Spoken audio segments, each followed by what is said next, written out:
Et donc, cette question de qualité s'impose. On cherche toujours la qualité dans l'évaluation. Donc, pour finir cette deuxième série de remarques qui aborde les différentes définitions de l'évaluation. Donc, comme vous voyez, selon les auteurs, il n'y a pas vraiment une définition assez fixe, mais on peut citer des mots-clés comme référence, référentiel, décision, formation. Donc, pour la troisième série de remarques, intitulée Évaluation et apprentissage, on va voir quelle relation entre l'apprentissage et l'évaluation. Alors, l'évaluation entretient une relation particulière avec l'apprentissage, notamment dans la façon dont les élèves apprennent, dans leur motivation, parce que c'est un moment crucial dans l'histoire de l'enseignement, du processus de l'enseignement-apprentissage, parce que quand vous dites à vos élèves, je veux faire l'évaluation, c'est à ce moment-là où vous pouvez voir des indices de motivation, c'est important. Et donc, dans la façon dont les enseignants enseignent, on peut noter trois relations essentielles qu'on peut retenir. Alors, d'abord, l'évaluation au service de l'apprentissage. Oui, effectivement, parce qu'il éclaire les enseignants sur ce que les élèves comprennent et leur permet de planifier et orienter l'enseignement tout en fournissant une rétroaction utile aux élèves. Donc, l'enseignant pourrait, par exemple, depuis l'évaluation, faire réguler ses manières, ses pratiques d'enseignement et même ses convictions. Parce que, par exemple, un enseignant qui dispose de 3 groupes de même niveau, donc pour le premier groupe, il va procéder par une méthode A et au fur et à mesure, en passant avec les autres groupes, il va changer sa méthode d'enseignement et bien sûr réguler le poids de l'importance des points qu'il estime si importants d'un groupe à l'autre. L'évaluation en tant qu'apprentissage, oui, parce qu'il permet aux élèves de prendre conscience de leur méthode d'apprentissage et d'en profiter pour ajuster et faire progresser leur apprentissage en assumant une responsabilité à son égard.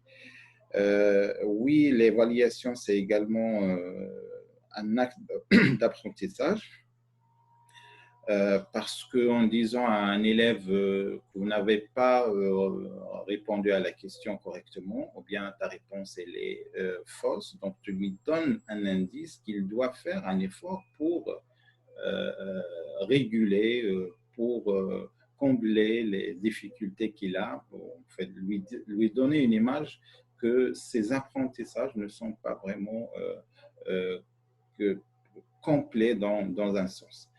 Et on a également l'évaluation de l'apprentissage. Ça, c'est pour les élèves et pour les enseignants, pour les parents également, et ainsi la communauté éducative au sens large, car il informe sur les résultats de l'apprentissage.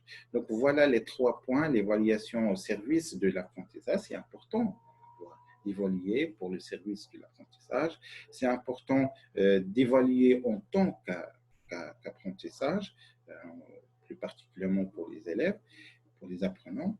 Et enfin, l'évaluation de l'apprentissage, ça permet de donner aux communautés éducatives les résultats de cet apprentissage. Alors, l'acte d'évaluation peut s'inscrire dans un triangle, et je vais vous montrer ce triangle.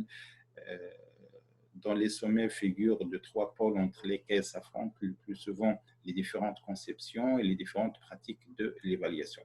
Donc, je vais vous montrer je vais partager avec vous ce triangle.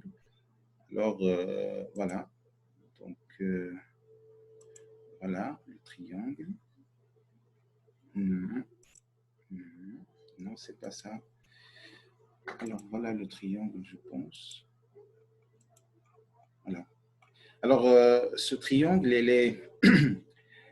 il a 3 pôles. Le résultat de l'apprentissage, et puis on a valeur de résultat, et le troisième pôle, c'est l'activité mentale qui permettent le résultat. Et vous pouvez en déduire qu'il y a ici une flèche dans deux sens, si c'est dans un sens, et s'il n'y a pas vraiment de sens, on va expliquer ça un peu plus tard. Alors, en explicitant d'abord ces pôles. Alors, l'acte d'évaluation peut s'inscrire dans un triangle dont les sommets figurent les trois pôles, entre lesquels s'affrontent le plus souvent les différentes conceptions et les différentes pratiques de l'évaluation.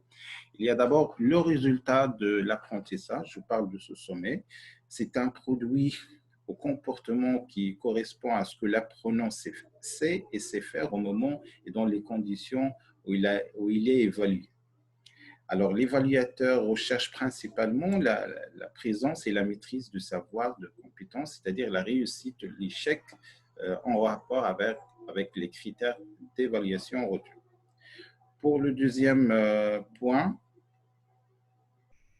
c'est la valeur de résultat de l'apprentissage et c'est la traduction de ce résultat en notes, en général entre 0 et 20, ou toute autre échelle possible.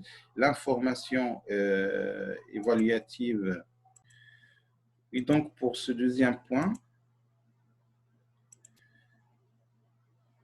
je répète, la valeur de résultat de l'apprentissage et la traduction de ce résultat, en général une échelle de 0 à 20.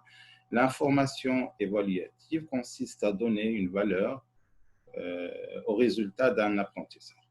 Et puis, il y a le troisième pôle qui parle des activités mentales, permettent les apprentissages, et donc la mise en œuvre des connaissances et des compétences.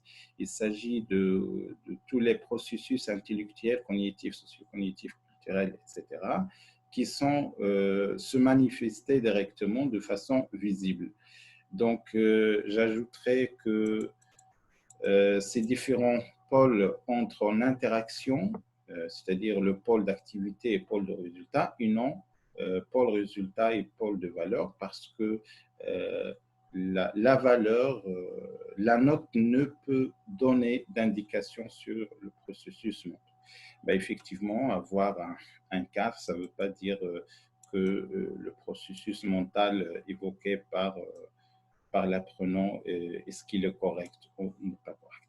Alors, voilà donc pour cette troisième série de remarques qui met l'évaluation avec ses enjeux et sa complexité entre trois pôles, les résultats de l'apprentissage, la valeur de l'apprentissage et l'activité mentale qui permettent le résultat.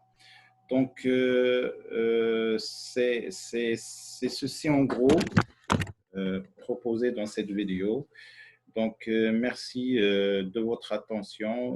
Dans une prochaine vidéo, prenez soin de vous en ces moments de confinement. Excellente journée.